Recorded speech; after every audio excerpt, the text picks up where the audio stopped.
From Lincoln 365 by Arnold Kunst, July 9th. To get the people to quiet down before any one of the 1858 debates with the famous Senator Stephen Douglas itself would start, Abraham Lincoln would tell one of his by now famous jokes. As the joke wore on, a circle of attentive silence would radiate outwards from the speaker's platform, like a pebble dropped into a still pond of water, until the punchline was reached.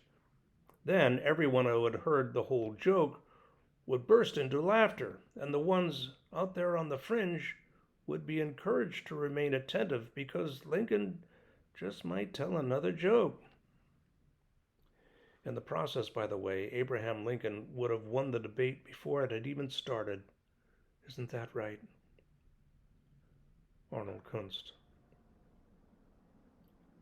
The most trifling actions of a man give a nice observer some notion of his mind. Benjamin Franklin.